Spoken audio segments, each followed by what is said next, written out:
Welcome to the Secret Sauce of Outsourcing podcast that's dedicated to making you better at outsourcing to the Philippines. This is episode 248, a VA I know who is available for hire.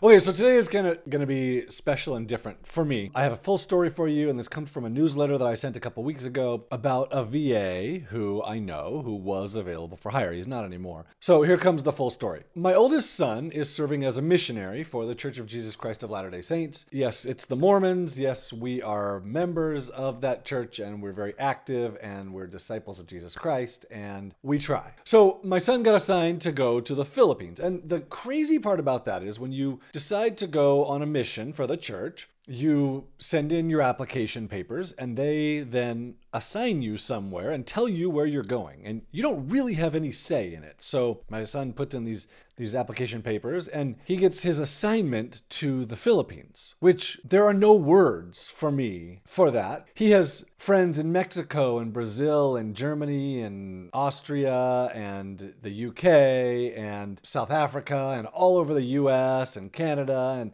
I mean, like we know people all over the world who are missionaries right now. And my son, of all places, gets assigned to the Philippines, which, I mean, he's been gone for 5 months now, and even talking about that still makes me emotional. So when he gets there, it's very well organized. The missions are very well organized within the church. He gets there, he gets picked up at the airport by some other missionaries. He gets taken to his mission area, which has a mission president who presides over all of a bunch of missionaries there.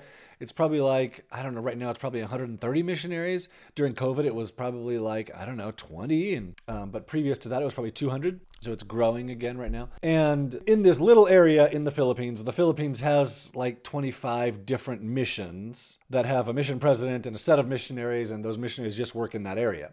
So my son's in this area, and he gets then assigned to a specific area in this little area near San Pablo City in the Philippines. And he gets assigned a companion, and he gets put on this little island called Marinduque, which you've never heard of it, and I had never heard of it, and it's actually not that little. So if you were to look at a map and you follow like Manila, which is on the really big main island of Luzon, and if you followed Manila south, you would see a big island just south of the main island called Mindoro. And then if you looked east of Mindoro, there's another big circular island called Marinduque. And you never heard of it because the population's not very big, even though it's kind of a big island. It's also a unique place. So my son gets assigned here. He doesn't speak Tagalog. He only speaks English. And on this island, there's not that many people that speak English, which was different for me because all I know is that the Philippines speaks English because that's all I deal with. I mean, we have over 2 million profiles of Filipino workers at Onlinejobs.ph. Every one of them speaks English. I mean, the Philippines has 100 million people, so that's 2% of the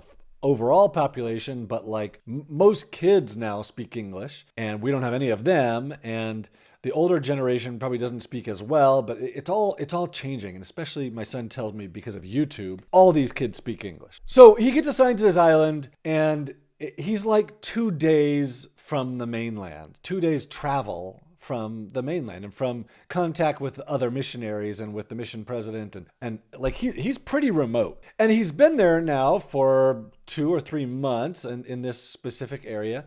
And he's gotten to know a lot of people, and he's gotten to know some of these people really, really well. And we talk to him once a week, and he tells us all these stories. And he tries not to talk about Onlinejobs.ph because he says everybody knows about it, which I didn't know that. I didn't know that everybody knew. He said everybody knows, and when they find out that my dad owns Onlinejobs.ph, he says it's weird. People do weird things with him, like they want to be his friend. It's almost like a worship thing, like they start to worship him, which is really weird. It's a weird thing to say, but I don't really know how else to describe it. So he doesn't talk about it very much, and he hasn't said anything to me about people who need jobs, other than he said, like people are poor and they need jobs and whatever. He's never said anything to me until a couple weeks ago, when he came to me and said, "Hey, Dad, I have someone that needs a job." And I was like, well, that's fine, but I'm not really likely to get this person a job. And then he started telling me about this person. And they're a good friend of his, and they are married, and they have 2 little kids. And He says this guy is a super hard worker and he's reliable and he's willing to show up and he speaks English and he doesn't really have many skills. He has some graphic design skills, but he's just not that great, but he really needs a job and he'll show up and he'll work really hard. And I was like,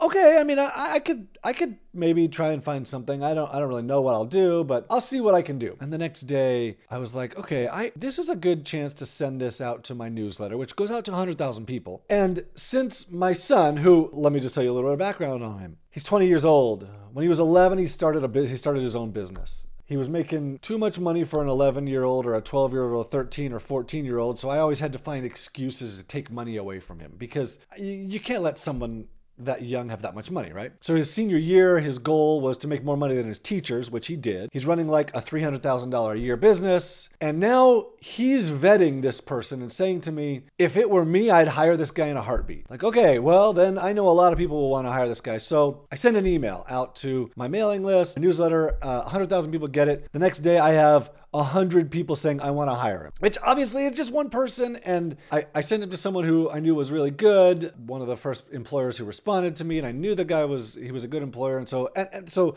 this guy gets a job. This guy in the Philippines on this little island with a good internet connection and a good computer and a good family. And his option was, and the reason my son finally brought this one to me was because his option was either he leaves next week to go to Manila to work, to find a job in Manila because there just aren't jobs on this island. Or he finds work online. Those are basically his only options because on this island, he can't really make money. Like he's been looking for a long time. And the Philippines is odd in that they'll hire someone on a contract basis and that contract will last for a month or 6 months. And when that contract is up, like you're done. That's it, you're done. So you're working at a grocery store, you're stocking shelves, your contract is for 3 months. Your contract's up, you're done. That's it. See ya. Even if you're great or whatever, like I don't understand it. It's weird. I saw it when I was there. I've only been there once in 2010. But my son reiterated this same thing to me recently. He told me this is how it works. And so this guy's gonna leave his family, gonna leave his wife and his 2 kids to travel multiple days away to find a job. This would be like you live in Los Angeles, there is not work there, so you're gonna take a bus to Atlanta to get a job because there's work in Atlanta. And there's not work in LA. Well, in the US, like that's not really how it works. Like there's work in most places in the US, and that's not how it is in the Philippines. So I send this email. He gets hired. He gets a job and he started work. And I get this email back from this guy, this friend of my son's in the Philippines that says, I'm so thankful for you. I have this job and this is amazing. And they started me at $4 an hour and they hope to get me to $5 an hour soon, depending on my work ethic and my skills. And I hope, sir, I will get there. So my point in this episode, like this guy's not available. You can't hire him. But there are so many people just like him where they're trustworthy and they're honest and they're hardworking and they're not super skilled or they are super skilled. And you can hire them and find them at Onlinejobs.ph. I know that everybody wants a vetted worker, which is why I had 100 responses of people saying, I want to hire him.